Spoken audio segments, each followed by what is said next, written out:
En la clase de hoy vamos a desarrollar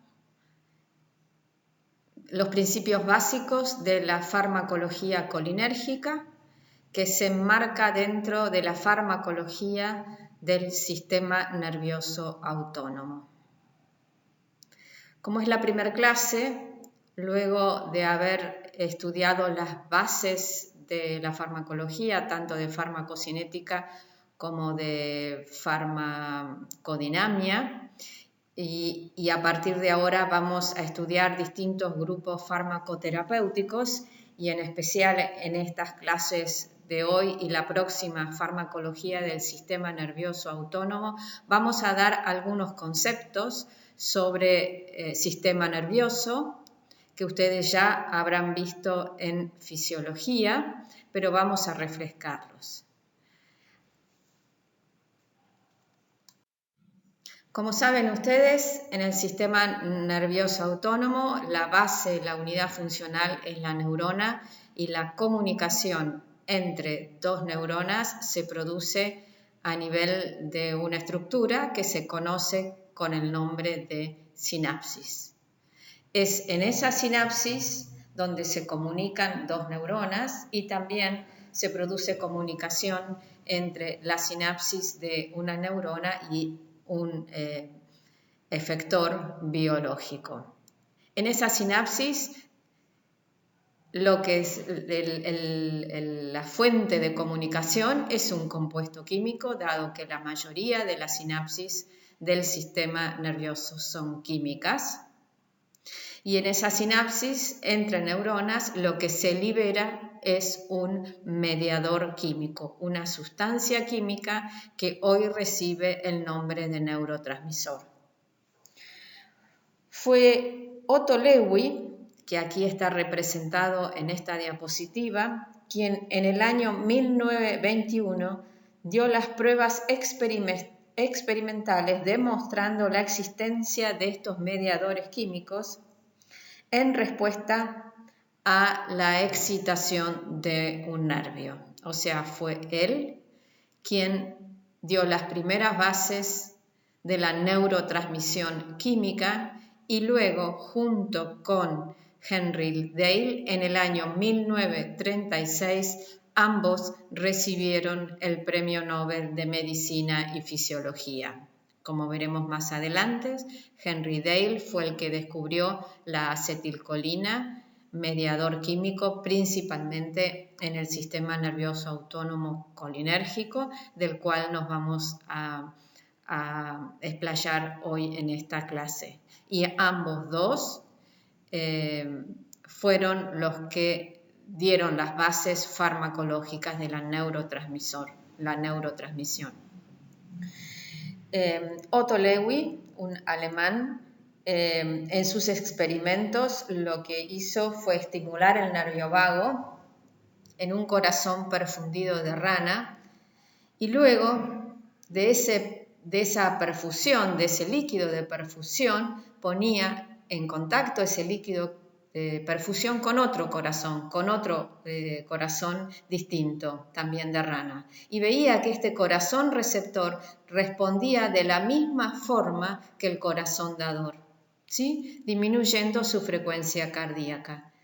Era evidente para él que el corazón dador, al estimular el nervio vago, estaba liberando una sustancia química que en ese momento él llamó Vagustov. Y luego se demostró que esta sustancia química que él había llamado Vagustov era la acetilcolina. También demostró que en verano predominaba la acción de otro compuesto químico en el cual esta sustancia, en vez de producir disminución de la frecuencia cardíaca, producía aumento de la frecuencia cardíaca y él la llamó accelerantstoff. Entonces, con estos experimentos, Otto Lewis dio las primeras bases de lo que hoy llamamos neurotransmisión. La neurotransmisión en el sistema nervioso central, principalmente en su mayoría, es una neurotransmisión química. Esto quiere decir que en la sinapsis se libera una sustancia química.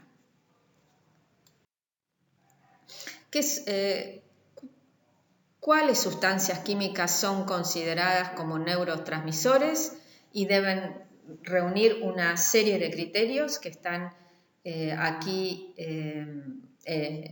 enunciados? Primero, debe ser esa sustancia química liberada de la neurona ante el estímulo nervioso. Si aplicamos esa sustancia química en forma exógena, por ejemplo con una inyección, esa sustancia química exógena debe producir igual efecto que mediante la estimulación de la neurona, o sea, un efecto similar al que se produce por el estímulo nervioso. Si nosotros bloqueamos el efecto del estímulo nervioso de alguna manera con alguna droga, por ejemplo antagonista, también tenemos que bloquear con ese antagonista el efecto de la droga administrada o del neurotransmisor administrado en forma exógena. La neurona debe tener todo el aparato biosintético para la síntesis de ese neurotransmisor. Ese neurotransmisor tiene que estar almacenado en el terminal nervioso de la sinapsis, dentro de las llamadas vesículas sinápticas, que ante la llegada del estímulo nervioso y la despolarización del terminal sináptico se van a fusionar esas vesículas con el terminal sináptico y producir la liberación del neurotransmisor. Ese neurotransmisor, una vez liberado al espacio sináptico, va a producir un efecto biológico mediante la unión a receptores.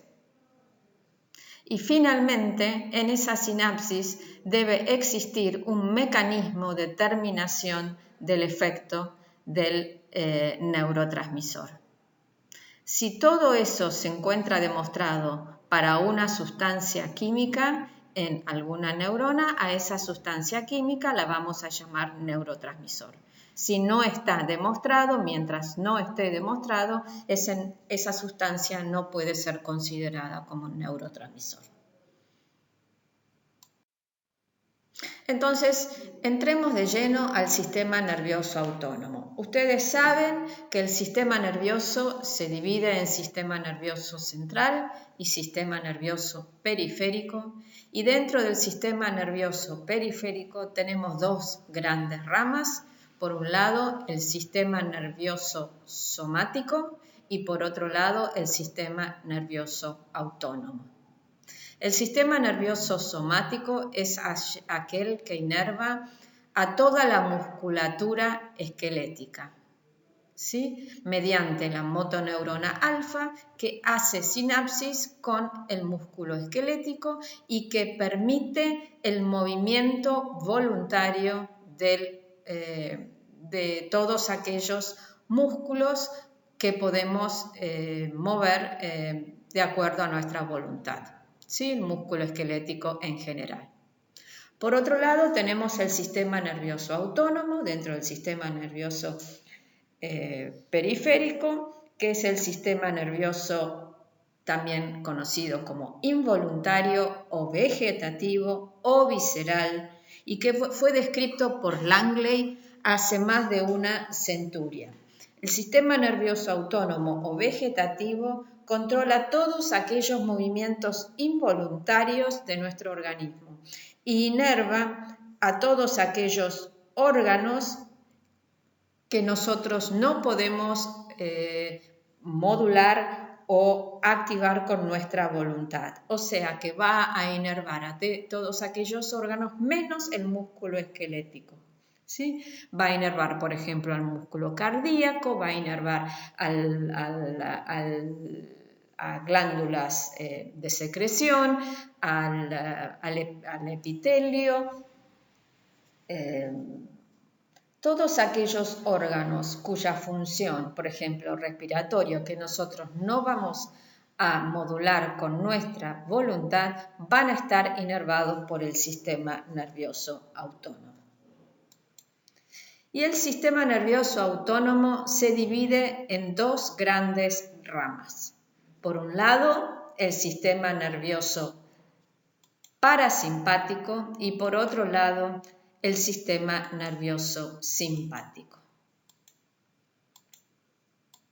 En la clase de hoy solo nos vamos a enfocar en el sistema nervioso parasimpático.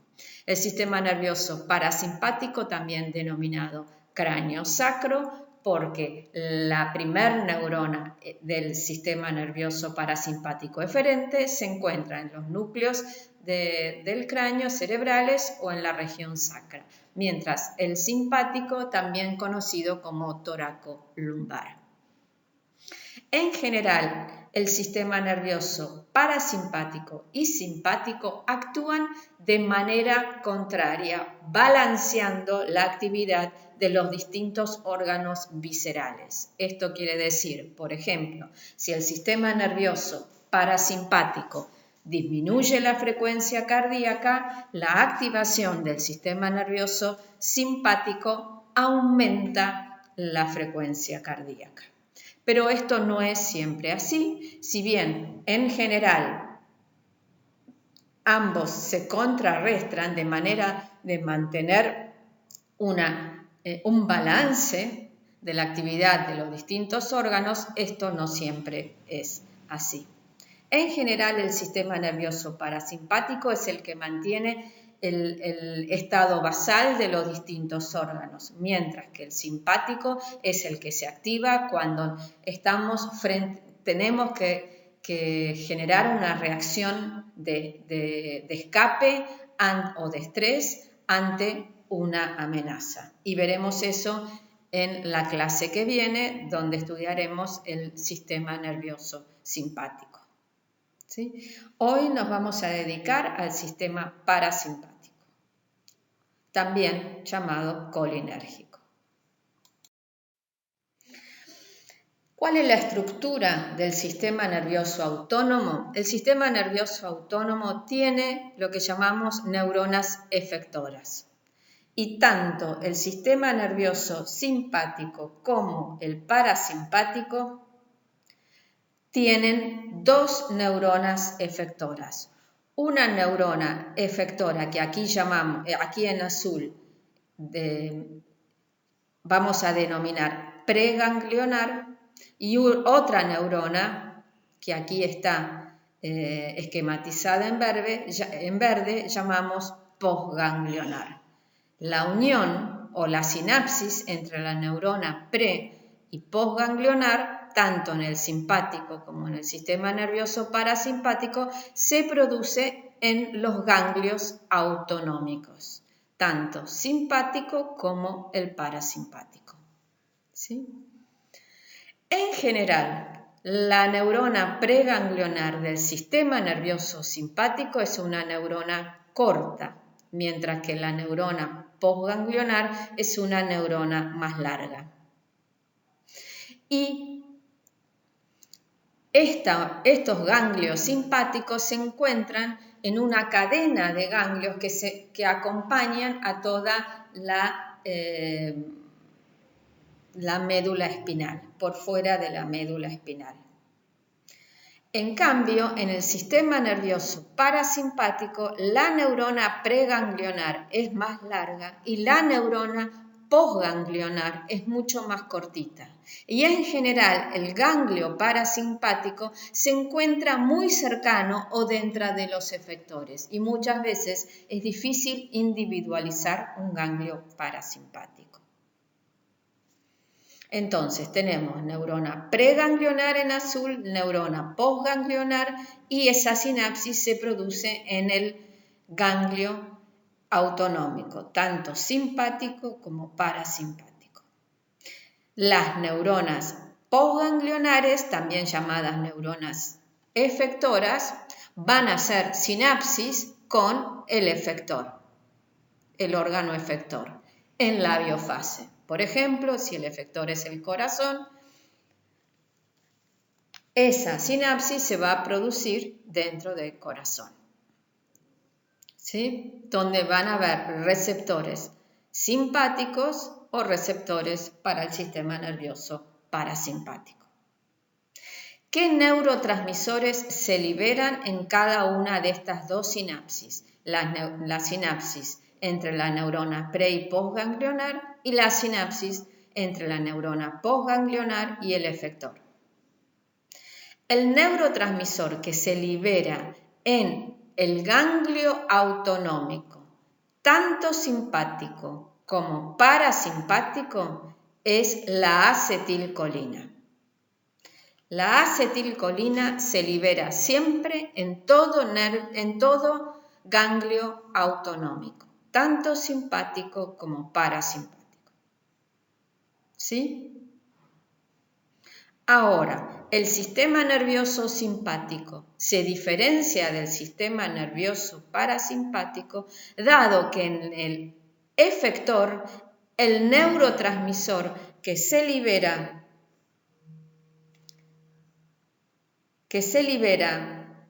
de la neurona postganglionar es diferente. En el sistema nervioso simpático, el neurotransmisor que se libera es la noradrenalina. Y esta noradrenalina va a unirse, va a ser agonista para receptores adrenérgicos en el efector simpático. ¿Qué tipo de receptores? Y toda la farmacología adrenérgica la veremos en la próxima clase de farmacología adrenérgica. Ahora nos vamos a dedicar a farmacología colinérgica. El neurotransmisor que se libera de la neurona postganglionar, aquí en verde, en el sistema nervioso parasimpático es la acetilcolina. Y esta acetilcolina va a activar a receptores postsinápticos que se encuentran en el efector. Estos receptores van a ser receptores colinérgicos. Entonces, recapitulando, en todos los ganglios autonómicos, tanto simpático como parasimpático, el neurotransmisor que se libera es la acetilcolina. Acetilcolina aquí, acetilcolina aquí. Mientras que el neurotransmisor que se libera en el efector simpático es la noradrenalina y en el efector parasimpático es la acetilcolina. ¿Sí? ¿Quedó claro?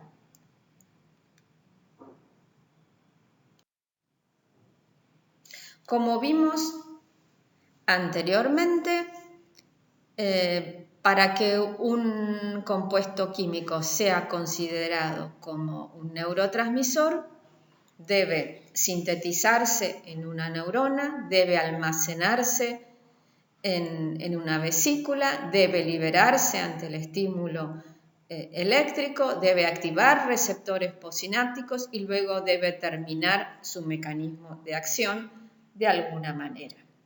Entonces veamos si esto se cumple para la neurotransmisión colinérgica en un terminal colinérgico donde se libera la acetilcolina. Y veamos toda esta vía biosintética de acetilcolina. ¿Sí? Entonces aquí esquematizado está un terminal de una neurona colinérgica.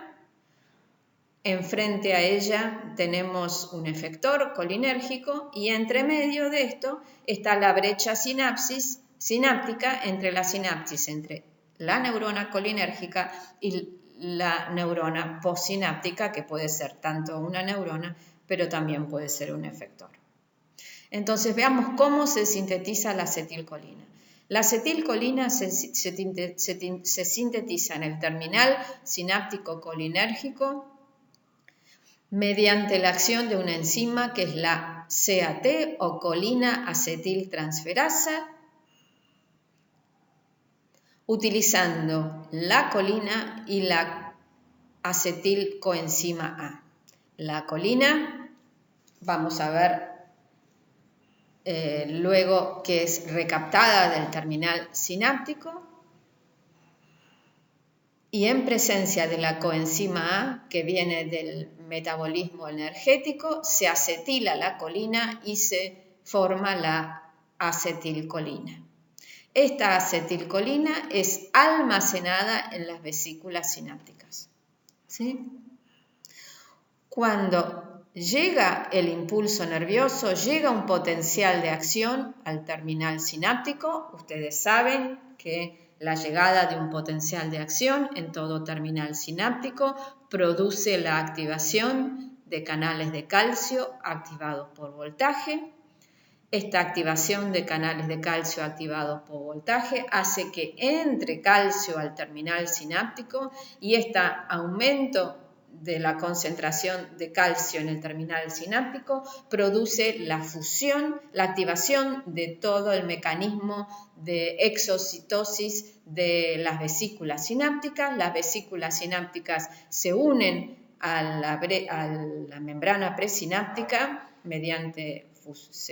se fusionan y mediante esta fusión la acetilcolina es liberada a la brecha sináptica.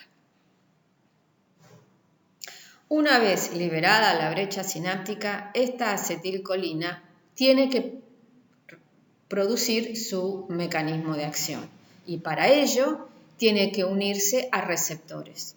Estos receptores tienen que estar en la membrana postsináptica, por supuesto, y hay de dos tipos que vamos a luego estudiar en detalle. Tenemos receptores de tipo acá nicotínicos, RC-NIC, que vamos a ver qué quiere decir, y receptores de tipo muscarínico, RC-MuSC, que aquí están esquematizados. En todas sinapsis, aparte de existir los receptores postsinápticos, que son aquellos que producen el efecto biológico, existen también receptores presinápticos, y aquí están esquematizados dentro de la membrana presináptica. Estos receptores presinápticos, que pueden ser de distintos tipos, aquí tenemos un receptor M, que es un receptor de tipo muscarínico, y un receptor alfa 2, que es un receptor para noradrenalina, un receptor adrenérgico. Estos receptores presinápticos lo que hacen es modular la liberación del neurotransmisor. Y hago un paréntesis aquí, dado que es importante reconocer que la existencia de receptores presinápticos fue un descubrimiento muy importante hecho aquí en la Argentina, en el Instituto de Investigaciones Farmacológicas, bajo la dirección del doctor Langer, en los cuales participaron el doctor Rotling, el doctor Stefano, la doctora Enero y la doctora Adler, que fueron los primeros en describir la existencia de receptores presinápticos. Fue publicado en una de las revistas más importantes de ciencia del mundo y a partir de ese descubrimiento hoy sabemos que existen receptores presinápticos en la mayoría de las sinapsis y que estos receptores presinápticos de distintos tipos son muy importantes para modular la liberación de neurotransmisores. Y además pueden ser blancos farmacológicos para distintos tratamientos de distintas patologías. Entonces, la acetilcolina se liberó a la brecha sináptica, produjo su mecanismo de acción y de alguna manera la acción de este neurotransmisor debe terminar y eso se produce por otra enzima que es la acetilcolinesterasa. Es una enzima de membrana que lo que hace es hidrolizar a la acetilcolina, libera el ácido acético por un lado y la colina por el otro. Esta colina, que se encuentra ahora en la brecha sináptica, es recaptada al terminal sináptico a través de un transportador y es este transportador de colina el que tiene la menor velocidad máxima, la menor capacidad y por lo tanto esta recaptación de colina es el paso limitante en la síntesis de acetilcolina y puede ser inhibido por una droga como el hemicolinio 3. Entonces, aquí tenemos toda la vía biosintética de la acetilcolina. Pasemos ahora a ver cuáles son los receptores postsinápticos que existen para acetilcolina. Y aquí debemos mencionar a Henry Dale, como yo les dije al principio, que junto con el doctor Otto Lewy en el año 1936 recibieron el Premio Nobel de Medicina y Fisiología por el descubrimiento de neurotransmisores químicos. Fue Henry Dale el que descubrió la acetilcolina y luego fue Otto Lewy que descubrió que este neurotransmisor químico se liberaba por el estímulo eléctrico, pero Henry Dale fue más allá y describió que la acetilcolina no producía, que la acetilcolina podía activar receptores de distinto tipo. O sea que no hay un único receptor para la acetilcolina, sino que hay distintos tipos de receptores que todos responden a acetilcolina, pero que cada uno de ellos responde en forma distinta a distintas drogas. Por ejemplo,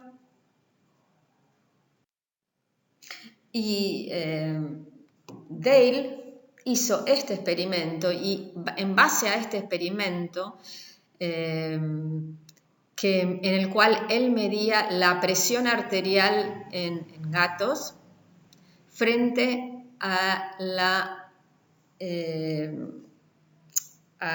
inyección de un bolo de acetilcolina en presencia de una droga que luego vamos a ver cuál es su efecto, que es un antagonista colinérgico, que es la atropina. Y veía efectos distintos dependiendo de la concentración de atropina. Y veamos el experimento que hacía Dale. ¿Sí? Dale agregaba un bolo de acetilcolina muy bajo, un bolo de una concentración baja de 5 microgramos, y veía que la presión arterial de estos gatos bajaba. ¿Sí? Luego, dado que la acetilcolina se va a hidrolizar por las colinesterasas plasmáticas, la presión arterial vuelve a su valor normal. Ahora, si él vuelve a repetir este experimento en el cual le agrega un bolo de acetilcolina de 5 microgramos, pero antes de agregar el bolo de acetilcolina, agregaba o inyectaba una concentración de atropina de 1 miligramo,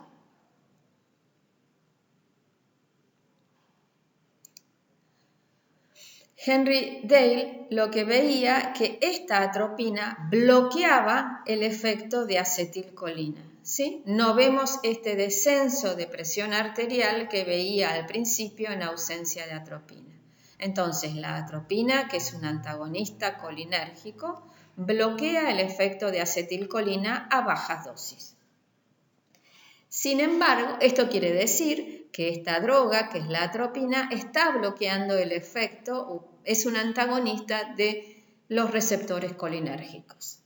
Pero paradójicamente, si en vez de agregar un bolo de acetilcolina en bajas dosis, agrega un bolo de acetilcolina de 1000 veces más alto, de 5 miligramos, en vez de ver una bajada de presión, lo que Henry Dale vio es un aumento de la presión arterial. Y entonces, como vamos a ver más adelante, lo que Henry Dale postula en base a este experimento es que existen distintos tipos de receptores para acetilcolina, unos que se bloquean con atropina y que se activan con acetilcolina a bajas dosis, mientras que otros se activan con acetilcolina a dosis más altas y que no se bloquean con atropina. Entonces, lo que está describiendo Dale por primera vez es que existen subtipos de receptores para un mismo neurotransmisor. Y que estos subtipos de receptores se pueden clasificar de acuerdo a su perfil farmacológico. Y vamos a ir explicando esto a lo largo que veamos las clases para que lo entiendan bien.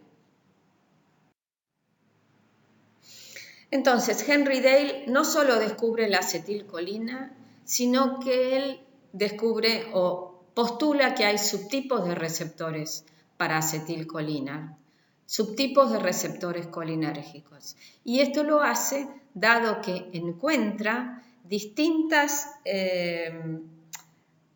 drogas, distintos alcaloides que extrae de distintas plantas que producen, que mimetizan el efecto de acetilcolina en algunos tejidos, pero no en otros. Por ejemplo, extrae de un hongo la Amanita muscaria, la muscarina, que produce efectos colinérgicos en algunos tejidos. Por ejemplo, disminuye la frecuencia cardíaca, ¿sí?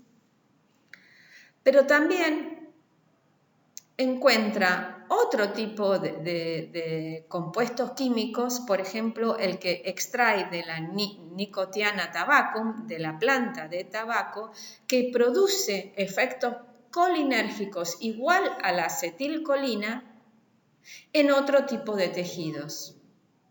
Y entonces hace la primer subclasificación farmacológica de receptores colinérgicos y lo llama receptores muscarínicos, por un lado, aquellos que se activan por muscarina, que él había extraído de la Amanita muscaria,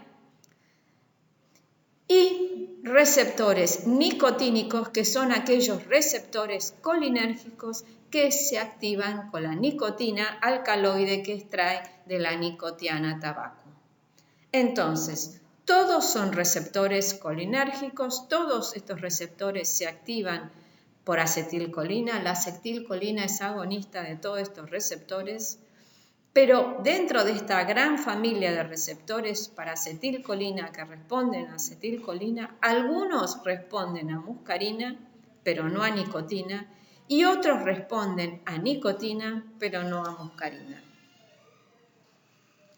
Henry Day un poco más adelante y no solo encuentra agonistas específicos para receptores muscarínicos y nicotínicos, el agonista canónico para receptores muscarínicos, la muscarina, y para receptores nicotínicos, la nicotina, sino que encuentra drogas que bloquean estos subtipos de receptores.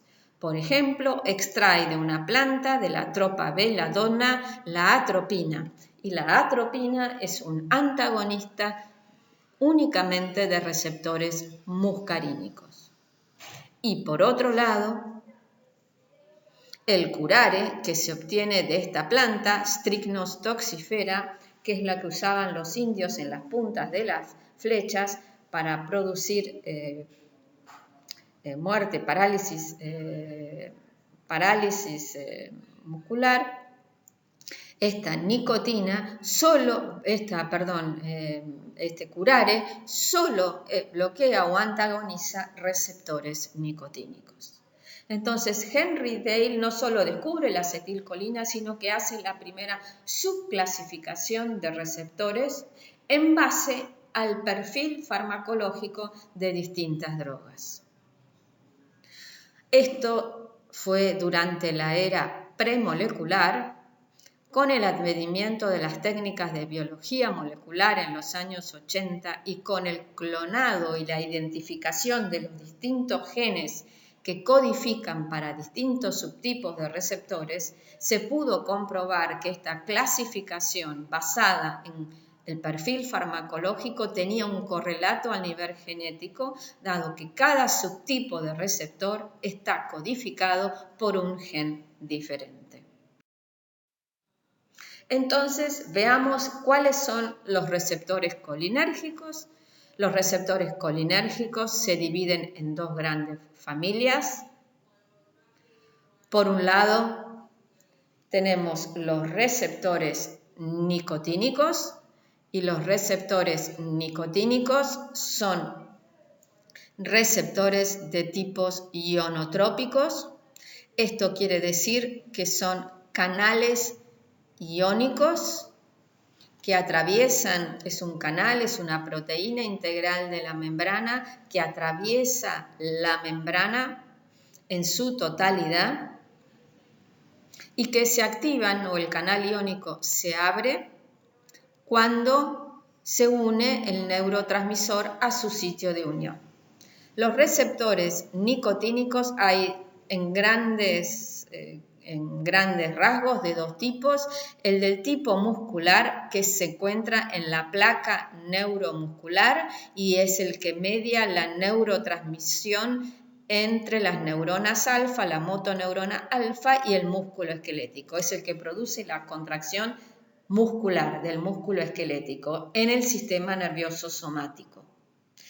Y un bloqueante específico es la alfa-bungarotoxina. De la neurotransmisión neuromuscular no nos vamos a dedicar hoy, sino que nos estamos ocupando del sistema nervioso autónomo. Y dentro del sistema nervioso autónomo tenemos los receptores nicotínicos que se encuentran en distintos tipos de neuronas, en el ganglio autonómico, en el sistema nervioso central, en distintas neuronas y un bloqueante específico, por ejemplo, es el trimetafán.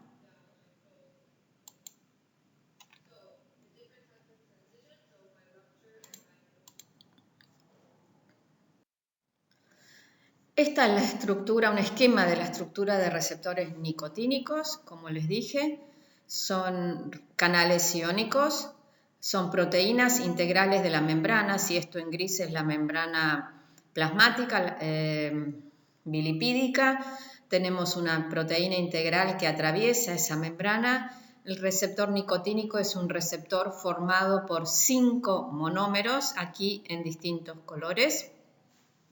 Es un receptor pentamérico. Este receptor, si esta es la región extracelular, digamos que si esta es la brecha sináptica, tiene 2 sitios de unión para el agonista acetilcolina. La unión de la acetilcolina produce un cambio conformacional en este receptor, de manera tal que el canal que se encuentra en la mitad de este receptor se abre y al abrirse ese canal van a pasar iones, cationes, sodio, calcio y potasio, siguiendo su gradiente electroquímico. Cuando el canal está cerrado, los iones no pueden pasar. Cuando el canal se abre, los iones permean, de acuerdo a la permeabilidad relativa de este canal. Si hacemos un corte longitudinal en toda esta proteína, podemos ver aquí a la derecha el receptor con un corte longitudinal y podemos ver el poro del canal. Este poro del canal tiene una zona estrecha en la mitad del poro que está cerrado, que se llama la compuerta del canal.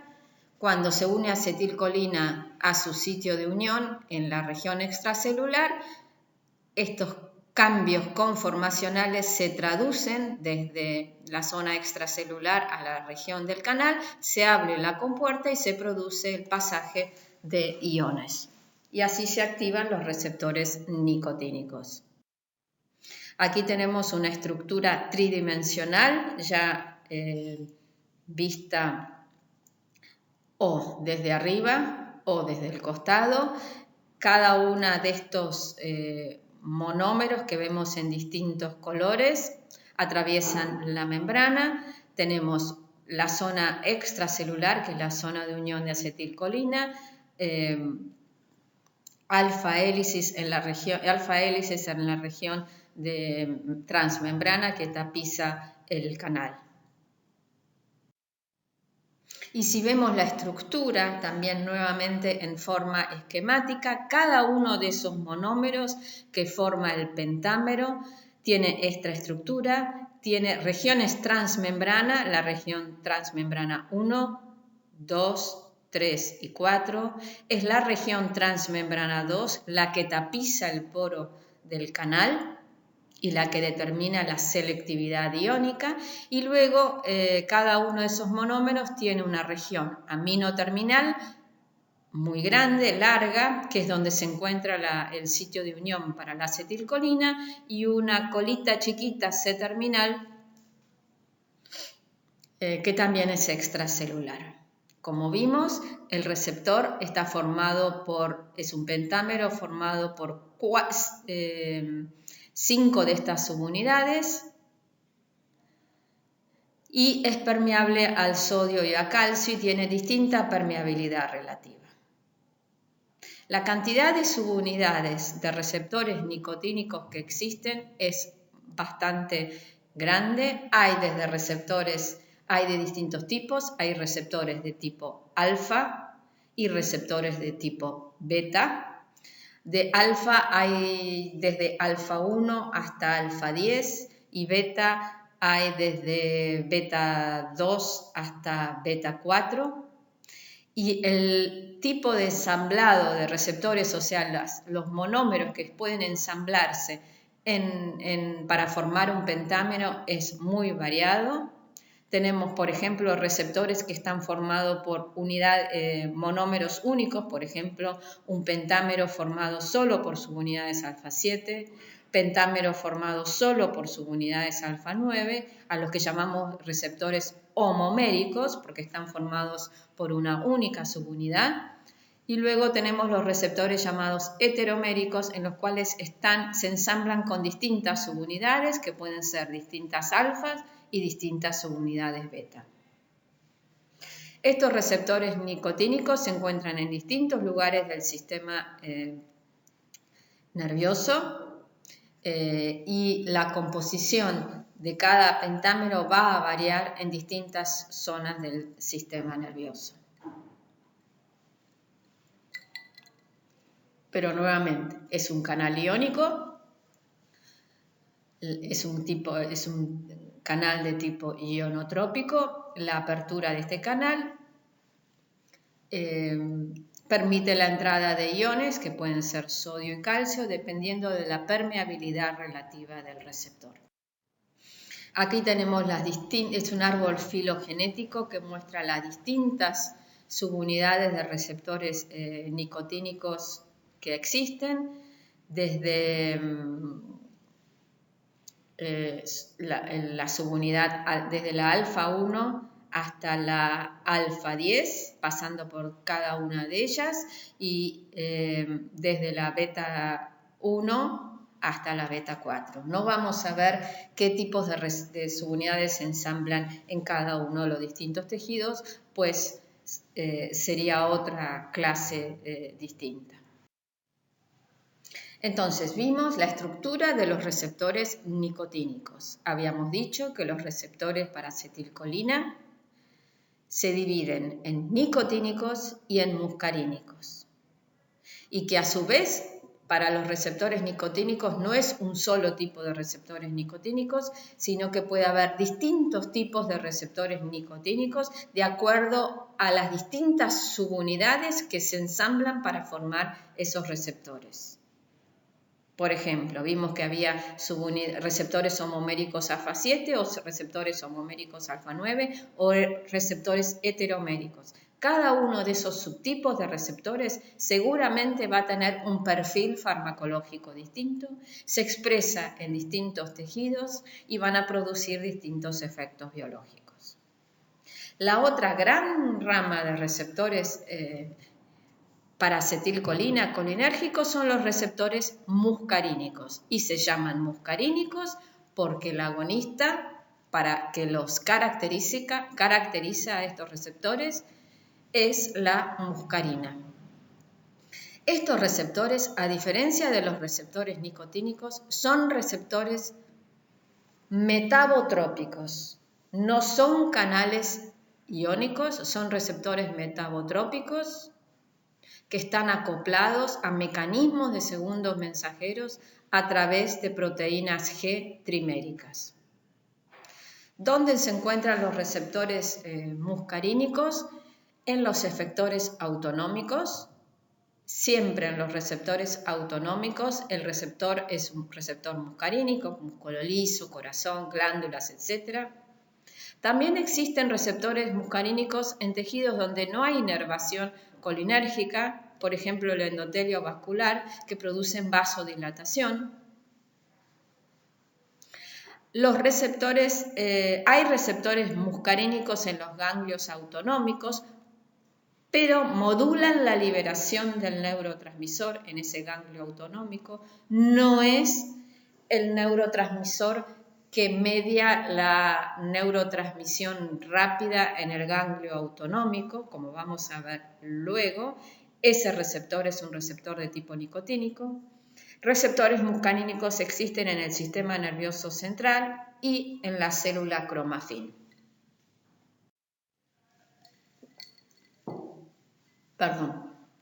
¿Cuál es la estructura de un receptor muscarínico? Como dije, es un receptor metabotrópico, nuevamente es una proteína integral de la membrana. Pertenecen a la superfamilia de estos receptores que tienen 7 pasos transmembrana, con un amino terminal y un carboxilo, amino terminal extracelular, carboxilo terminal intracelular.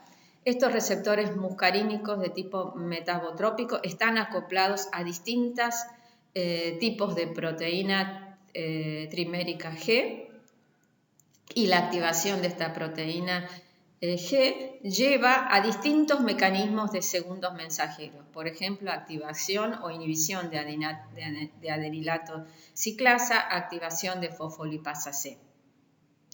Nuevamente, los receptores muscarínicos, no hay un solo subtipo de receptores muscarínicos, sino que con el clonado molecular y también con la caracterización del perfil farmacológico se han descrito distintos subtipos de receptores muscarínicos. Y tenemos, por ejemplo, receptores muscarínicos del tipo M1, del tipo M2, del tipo M4, del tipo M3 y del tipo M5. M1, M3 y M5 están acoplados a una GQ, proteína GQ, a la activación de fosfolipasas C y el metabolismo de inositol trifosfato, aumento de calcio intracelular. Mientras que los receptores de tipo M2 y M4 están acoplados a una proteína GI-G0 que inhibe la producción que inhibe al adenilato ciclasa y por lo tanto disminuye la producción de AMP cíclico. Bueno, esto es un resumen de lo que vimos recién. Los receptores de tipo muscarínicos, el agonista canónico es la muscarina, el antagonista canónico que bloquea a todos es la atropina. Receptores de tipo M1 están acoplados a través de proteínas G a fosfolipasa C, por ejemplo en neuronas. El M2 inhibe el adenilato ciclasa y produce la apertura de canales de potasio, por ejemplo en el miocardio. El M3 se encuentra en las glándulas de secreción, también acoplados a fosfolipasa C.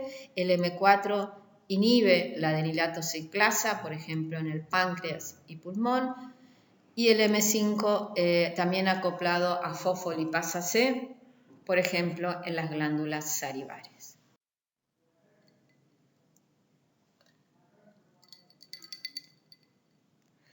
Entonces, si ahora volvemos a nuestro esquema del sistema nervioso autónomo y sabiendo que en el sistema nervioso autónomo simpático hay 2 tipos de receptores, los receptores de tipo nicotínico y los receptores de tipo muscarínico, veamos dónde en esa vía efectora del sistema nervioso autónomo se encuentran los receptores de tipo nicotínicos y los receptores de tipo muscarínicos. ¿Sí? Habíamos dicho que el sistema nervioso autónomo tiene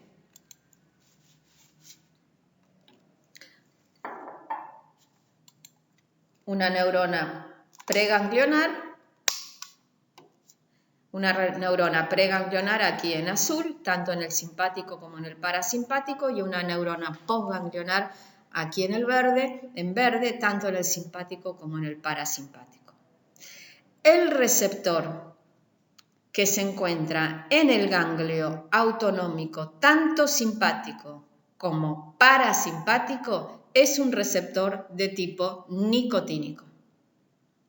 ¿Sí? Habíamos visto que en el ganglio autonómico siempre el neurotransmisor que se libera y que media la neurotransmisión rápida, o sea, este contacto entre esta neurona sináptica y la neurona postsináptica, neurona preganglionar y postganglionar, era la acetilcolina, el neurotransmisor. Bueno, esa acetilcolina va a actuar como agonista de receptores nicotínicos para activar a esta neurona verde postsináptica.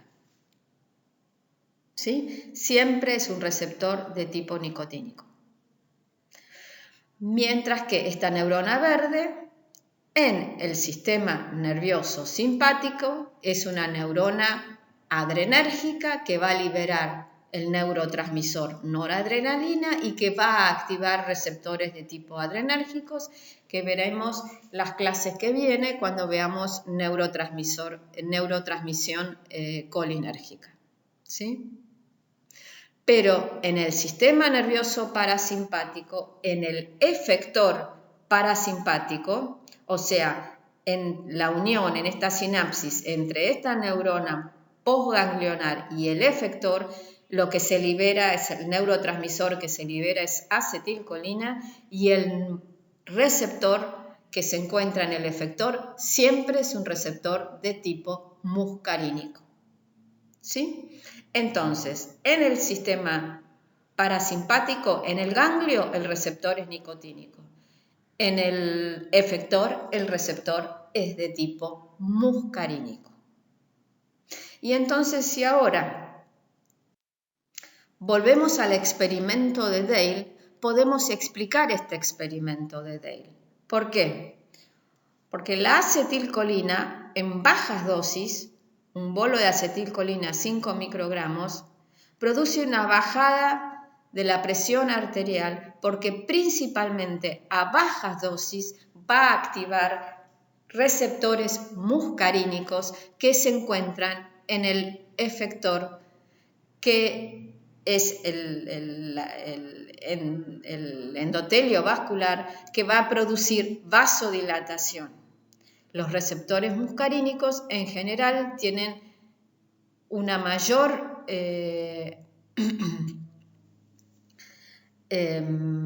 concentración, tienen una mayor potencia, la acetilcolina tiene una mayor potencia por receptores muscarínicos que por receptores nicotínicos. Entonces necesitamos menores concentraciones de acetilcolina para activar receptores de tipo muscarínico. Entonces, a una baja dosis la acetilcolina produce disminución de la presión arterial. Ahora, si agregamos un antagonista muscarínico, como la atropina, antes de agregar acetilcolina, bloqueamos esos receptores muscarínicos que producen esa bajada de presión arterial. Entonces, cuando agreguemos acetilcolina en baja dosis, no vamos a ver el efecto hipotensor. ¿Sí? Ahora, la atropina es solo un bloqueante muscarínico, no bloquea receptores nicotínicos. ¿Sí? Y entonces, si ahora agregamos acetilcolina, pero en una concentración, en una dosis 1000 veces mayor, que pueda activar receptores nicotínicos, como la atropina no bloquea receptores nicotínicos, ahora sí vemos un aumento de la presión arterial. Y este aumento de la presión arterial se debe a que esta acetilcolina está activando receptores nicotínicos que se encuentran dentro del ganglio simpático y está activando el efector simpático, el efector adrenérgico que produce aumento de la presión arterial. Veamos distintos efectos de la estimulación colinérgica en distintos órganos efectores.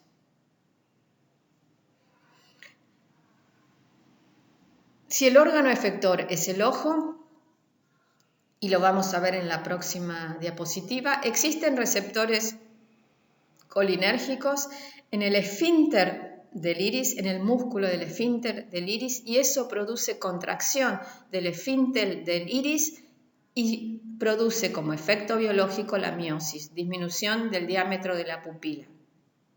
A su vez, existen receptores muscarínicos en el músculo ciliar del ojo y la contracción de ese músculo ciliar lleva a la acomodación del cristalino para la visión cercana. Existen receptores muscarínicos en el corazón, existen receptores, sí, de tipo muscarínicos en el efector en el corazón, y en general la activación colinérgica del corazón por la activación del nervio vago produce disminución de todas las funciones cardíacas, disminución de la frecuencia cardíaca, disminución de la fuerza de contracción del corazón, disminución de la velocidad de conducción dentro del corazón. A nivel del pulmón, la activación produce la contracción, la broncoconstricción bronquial. A nivel del estómago y del intestino, aumenta todo el tránsito gastrointestinal. Por lo tanto, va a aumentar el tono y la motilidad del epitelio gástrico, aumenta. Los esfínteres se van a relajar y por otro lado va a aumentar la secreción de todas las glándulas. Aumenta aumenta la velocidad del tránsito gastrointestinal. Y a nivel de la vejiga también se va a producir un aumento de la contractilidad del músculo de la vejiga, del detrusor, para aumentar la producción de orina, mientras que para que esto ocurra deben relajarse tanto el trígono como los esfínteres. Entonces, de acuerdo a la ubicación de estos receptores en el órgano efector y de su efecto biológico, vamos luego a estudiar cuáles son los usos farmacológicos de drogas que sean agonistas o antagonistas de receptores de tipo colinérgicos.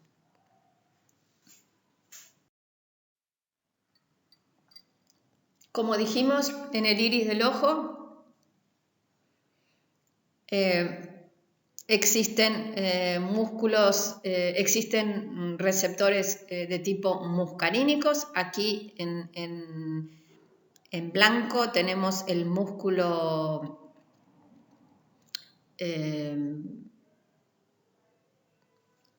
del ojo, que al activarse del esfínter del ojo, que al activarse receptores muscarínicos produce contracción y miosis, disminución del radio de la pupila. Mientras que también en este músculo, que es el músculo radial, aquí en amarillo, tenemos receptores de tipo adrenérgicos, que lo veremos en la clase que viene, y al activar estos receptores adrenérgicos se produce dilatación de la pupila, se produce midriasis. Y a su vez, como habíamos dicho, existen receptores muscarínicos en el músculo ciliar del ojo, y la activación de esto produce acomodación del cristalino para la acomodación para visión cercana. Entonces, de acuerdo a la ubicación de estos receptores y al efecto biológico que producen, el efecto fisiológico que produce, veamos agonistas muscarínicos que se utilicen en terapéutica. Veamos su efecto farmacológico de estos agonistas muscarínicos y qué usos terapéuticos podemos darles, ¿sí? Agonistas muscarínicos, por ejemplo, la pilocarpina, por su acción en los músculos ciliares y en el esfínter del ojo, como habíamos dicho. Los músculos ciliares producen acomodación del cristalino, y la contracción del esfínter produce miosis. Se utiliza, por ejemplo, en el glaucoma de ángulo estrecho. Por otro lado, la pilocarpina, por su acción en glándulas sudoríparas, se lo puede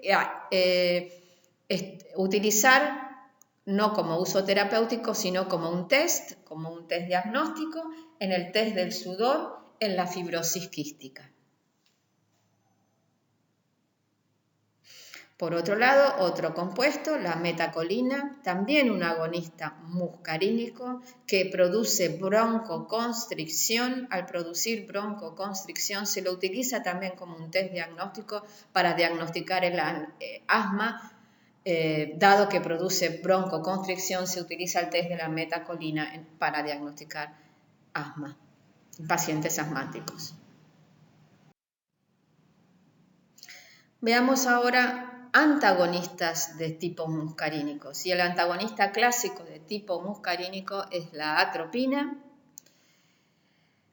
La atropina, veamos qué efectos farmacológicos tiene y qué usos terapéuticos le podemos dar.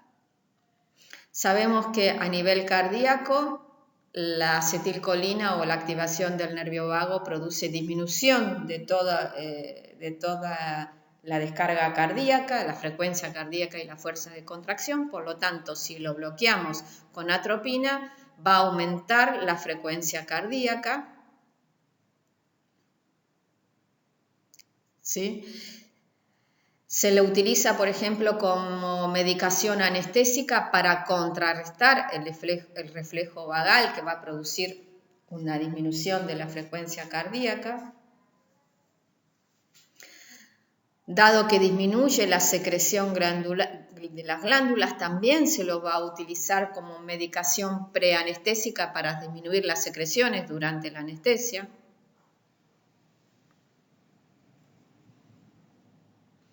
Produce relajación muscular, de músculo liso, y por lo tanto va a producir relajación del músculo bronquial, del aparato urinario, del tracto gastrointestinal, y derivados de la atropina se utilizan para disminuir, por ejemplo, problemas gastrointestinales o incontinencia urinaria, especialmente derivados cuaternarios, de manera tal que no atraviesen barrera hematoencefálica y no produzcan efectos secundarios a nivel central. Y luego la atropina también, por su efecto bloqueante del efecto de la acetilcolina a nivel del músculo iridoconstrictor, para producir relajación del músculo iridoconstrictor y producir midriasis, se lo puede utilizar en el examen ocular. Sigamos con antagonistas muscarínicos. Antagonistas muscarínicos, no solo existe la atropina, sino que se han sintetizado por medios químicos otro tipo de agonistas muscarínicos. El efecto, qué drogas, qué efectos farmacológicos van a tener y qué usos terapéuticos se le puede dar, nuevamente porque disminuyen la contracción de la vejiga, por ejemplo, tolterodina, oxibutinina y darifensina, se los utiliza en vejiga reactiva, en aquellas personas que tienen incontinencia urinaria y que generan la necesidad urgente de orinar. El ciclopentolato y la tropicamida se utiliza en examen ocular porque producen midriasis. Y luego el ipratropio y el tiotropio se lo utiliza como broncodilatación en el ataque agudo de asma. ¿Por qué se utilizan distintos tipos de compuestos para distintos usos terapéuticos? En general depende de tanto la farmacodinamia y la farmacocinética de cada uno de estos compuestos, o sea, de la potencia selectiva por el subtipo de receptor que se encuentra en cada uno de estos tejidos, y por otro lado de la farmacocinética de acuerdo a su vía de administración. Nos queda por ver ahora, dentro de la vía biosintética de la acetilcolina,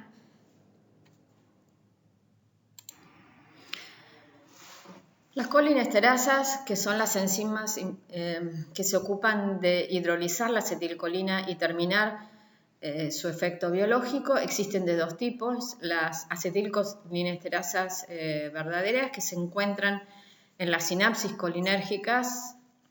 Y luego tenemos las pseudocolinesterasas que se encuentran en el plasma y otras localizaciones y que tienen origen.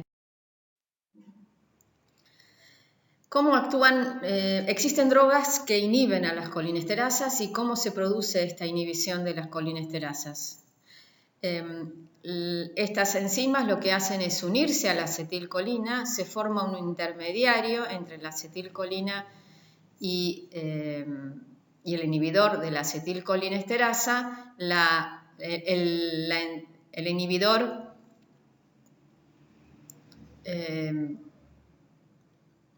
de la acetilcolinesterasa queda unido al grupo acetato y se libera colina. Y luego el inhibidor se libera el acetato. Existen dos tipos de inhibidores de acetilcolinas. Aquellos que son sustratos de la enzima, que siguen exactamente esta misma vía, de la misma forma que la acetilcolinesterasa, y aquellos que no son sustratos de la enzima.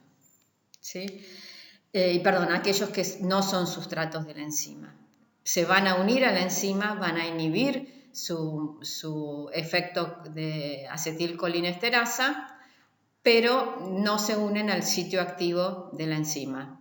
Dentro de estos no sustratos de la enzima tenemos el hidrofonio, y dentro de los sustratos de la enzima existen de distintos tipos. Aquellos que son reversibles y son los que se utilizan en farmacoterapéutica, y aquellos que son irreversibles y que en general no se utilizan en farmacoterapéutica y que están prohibidos para el uso en insecticidas, dado que tienen una alta toxicidad.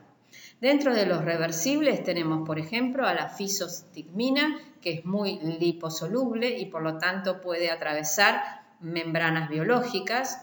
Y por otro lado tenemos la neostigmina, que es hidrosoluble y por lo tanto no va a atravesar membranas biológicas, por ejemplo, la barrera hematoencefálica, y por lo tanto no va a tener efectos secundarios en sistema nervioso central. Dentro de los irreversibles tenemos a los órganos fosforados, que son muy liposolubles y muy tóxicos porque se unen en forma irreversible a la enzima, a la acetilcolinesterasa, la inhiben irreversiblemente y esto produce una gran toxicidad y muerte. Y aparte al ser liposolubles atravesan todo tipo de membranas y se pueden acumular dentro del organismo. Y luego tenemos el ecotiofato, que es hidrosoluble.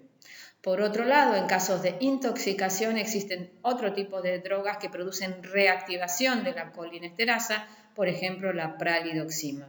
Entonces, ante una intoxicación con inhibidores de las colinesterasas, inmediatamente lo que hay que hacer con esas personas es derivarlas a un centro de intoxicación, de intoxicados, y lo que generalmente se les da es un cóctel con atropina para bloquear el efecto de esa acetilcolina que está ahí rondando en el espacio, en la biofase, y por otro lado reactivar a la colinesterasa con esta droga que es la pralidoxima. Ahora, eso debe producirse en forma inmediata, porque si no se hace en forma inmediata se lleva a la muerte por intoxicación con inhibidores de la colinesterasa, por ejemplo, con los órganos fosforados. ¿Qué efectos farmacológicos y qué usos terapéuticos tienen los inhibidores de las colinesterasas? Efectos farmacológicos. Acuérdense, si inhibimos la acetilcolinesterasa, lo que vamos a producir es un aumento de acetilcolina en la biofase y por lo tanto vamos a aumentar todos los efectos biológicos de la acetilcolina.